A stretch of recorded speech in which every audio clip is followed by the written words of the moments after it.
بسم اللہ الرحمن الرحیم۔ شروع اللہ کے بابرکت نام سے جو بڑا مہربان نہایت رحم کرنے والا ہے۔ لاکھوں کروڑوں درود و سلام خاتم النبیین حضرت محمد مصطفیٰ صلی اللہ علیہ وآلہ وسلم کی ذات پاک پر اور آپ کی آل پر۔ خاتم النبیین حضرت محمد مصطفیٰ صلی اللہ علیہ وآلہ وسلم فرماتے ہیں کہ ایک دن حضرت موسیٰ علیہ السلام اپنی قوم بنی اسرائیل کو وصیت کر رہے تھے کہ ایک شخص نے کھڑے ہو کر آپ سے پوچھا کہ اس وقت دنیا میں سب سے بڑا عالم کون ہے، سب سے زیادہ علم کس کے پاس ہے؟ اس کے سوال کے جواب تو یہی تھا کہ وقت کے پیغمبر کے پاس سب سے زیادہ علم ہے، جو کہ اس وقت حضرت موسیٰ علیہ السلام خود تھے۔ تو آپ نے بھی یہی فرمایا کہ اس وقت دنیا میں سب سے بڑا عالم میں خود۔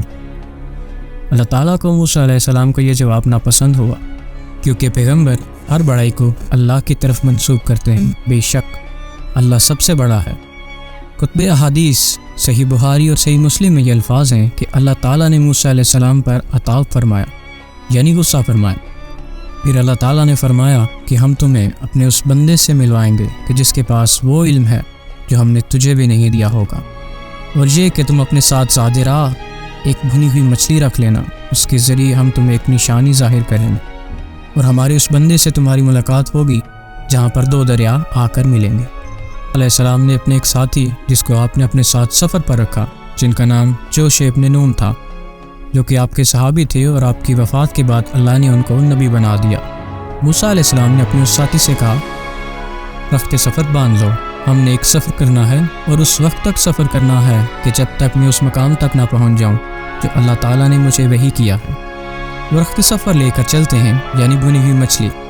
رستے میں ایک جگہ آپ آرام کرنے کے لیے ایک چٹان کے پاس رکتے ہیں، تو وہاں حضرت موسیٰ علیہ السلام کو اونگ آ جاتی ہے، اور اسی دوران وہ بنی ہوئی مچھلی زندہ ہو کر دریا میں چلی جاتی ہے۔ جوش علیہ السلام نے دیکھا کہ جس جگہ مچھلی جا کے گری وہاں پانی ساکت ہو گیا اور ایک رستہ بن گیا۔ جب موسیٰ علیہ السلام اٹھے تب تک جوش علیہ السلام یہ بات بھول گئے۔ حضرت موسیٰ علیہ السلام اس مقام سے آگے نکل جاتے ہیں، اور ایک جگہ پہنچ کے آپ تھکاوٹ محسوس کرنے لگے۔ تو جوش ابن نون سے کہا کہ وہ مچھلی لے آؤ جو ہم نے ساتھ رکھی تھی۔ تو جوش ابن نون علیہ السلام نے فرمایا کہ وہ تو اسی مقام پر جہاں ہم رکے تھے، وہ زندہ ہو کر پانی میں چلی گئی۔ بخاری اور مسلم کے الفاظ ہیں کہ جوش ابن نون علیہ السلام نے کہا کہ شیطان نے مجھے یہ بات بھلا دی تھی۔ خاتم النبیین حضرت محمد مصطفیٰ صلی اللہ علیہ وآلہ وسلم فرماتے ہیں کہ موسیٰ علیہ السلام کو تھکاوٹ اس وجہ سے ہوئی تھی کہ وہ اس مقام سے آگے نکل چکے تھے۔ قرآن پاک میں سورہ کہف کے الفاظ ہیں کہ حضرت موسیٰ علیہ السلام الٹے قدم واپس اس مقام پر پلٹتے ہیں۔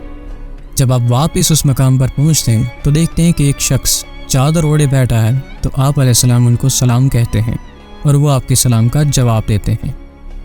اسی حوالے سے قرآن پاک میں آیا ہے کہ جب وہاں پر آپ پہنچے تو ہمارے بندوں میں سے ایک بندے کو آتے ہیں جس کو ہم نے علم لدنی، یعنی اپنی طرف سے ایک خاص علم عطا فرمایا ہوا ہے۔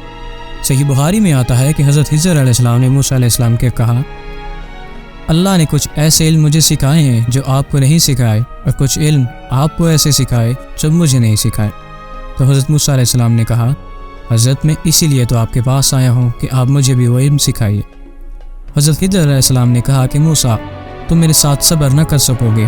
تو حضرت موسیٰ علیہ السلام نے کہا، آپ مجھے اپنے ساتھ رکھیں، انشاءاللہ آپ مجھے صبر کرنے والوں میں پائیں گے۔ موسیٰ علیہ السلام خضر علیہ السلام کے ساتھ چلنے کی درخواست پہ دونوں ساتھ چل پڑے۔ آپ دونوں سمندر کے ساحل پر چل رہے تھے کہ ایک کشتی کا گزر ہوا۔ انہوں نے کشتی والوں سے سوال کیا کہ ہمیں بھی سوار کر لو۔ انہوں نے خضر علیہ السلام کو پہچان کر بغیر کرائے کے دونوں کو سوار کر لیا۔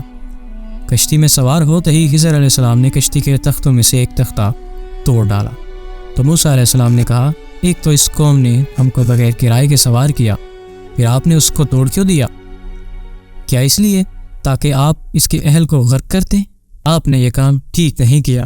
خضر علیہ السلام نے کہا، میں نے آپ کو کہا نہ تھا کہ آپ میرے ساتھ صبر نہ رکھ سکیں گے؟ یہ پہلی بار تھا جب موسیٰ علیہ السلام صبر نہ کر سکے۔ پھر ایک چڑیا اڑائی اور کشتی کے کنارے بیٹھ کر سمندر میں چونچ ماری۔ تو خضر علیہ السلام نے کہا، اللہ کے علم کے مقابلے میں میری اور آپ کا علم کی مثال چڑیا کی ہے، جس نے اپنی چونچ کے ساتھ سمندر سے پانی لیا ہے۔ یعنی اللہ کا علم سمندر کی طرح ہے اور میرا اور آپ کا علم چونچ کے پانی کی طرح ہے۔ یہاں تک کہ رستے میں ایک خوبصورت لڑکا ملا تو خضر علیہ السلام نے اس کی گردن مروڑ دی یہاں تک کہ اس کی گردن کا منکا ٹوٹ گیا اور وہ مر گیا۔ موسیٰ علیہ السلام نے کہا آپ نے ایک بے گناہ کو مار ڈالا، یہ تو آپ نے بہت ہی برا کیا۔ خضر علیہ السلام نے کہا کہ میں نے کہا نہ تھا کہ تم میرے ساتھ صبر نہ رکھ سکو گے۔ موسیٰ علیہ السلام نے کہا کہ پھر کوئی ایسی بات کرو یا اعتراض کرو تو آپ مجھے اپنے ساتھ نہ رکھیے گا۔ پھر دونوں آگے چلتے گئے، یہاں تک ایک بستی والوں کے پاس پہنچے اور ان سے کھانا مانگا۔ ان لوگوں نے کھانا دینے سے انکار کر دیا۔ پھر موسیٰ علیہ السلام اور خضر علیہ السلام نے وہاں ایک دیوار کو دیکھا جب گرنے والی تھی۔ خضر علیہ السلام نے اس کو سیدھا کیا تو موسیٰ علیہ السلام پھر بول پڑے کہ ان لوگوں سے تو اجرت لے کر کام کرنا چاہیے تھا جنہوں نے ہمیں کھانا تک نہ دیا۔ خضر علیہ السلام نے موسیٰ علیہ السلام سے کہا کہ اب میں تمہیں ساتھ نہیں رکھوں گا مگر یہ کہ جن باتوں میں تم صبر نہ کر سکے ان کا بھید تم کو بتا دیتا ہوں۔ جو کشتی تھی وہ غریب لوگوں کی تھی جو دریا میں محنت کر کے گزارا کرتے تھے، اور ان کے سامنے ایک ظالم بادشاہ تھا جو ہر ایک کی کشتی کو زبردستی چھین لیتا تھا۔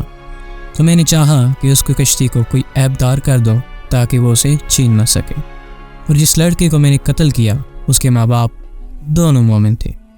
ہمیں خطرہ ہوا کہ وہ بڑا ہو کر بد کردار ہوگا، کہیں والدین کو بھی کفر میں نہ پھنسا دے، تو تمہارے رب نے چاہا کہ ان کا رب اس کی جگہ ان کو اور بچہ عطا فرمائے جو پاک نیتی میں بہتر ہو۔ جو دیوار ہم نے بنائی وہ یتیم لڑکوں کی تھی جو کہ شہر میں رہتے ہیں، اور اس دیوار کے نیچے ان کے باپ دادا کا خزانہ دفن تھا۔ آپ ایک نیک آدمی تھا، تو تمہارے پروردگار نے چاہا کہ وہ اپنی جوانی کو پہنچ جائیں اور پھر اپنا خزانہ نکال لیں۔ یہ تمہارے پروردگار کی مہربانی ہے، اور یہ ان باتوں کی حقیقت ہے جن پر تم صبر نہ کر سکے۔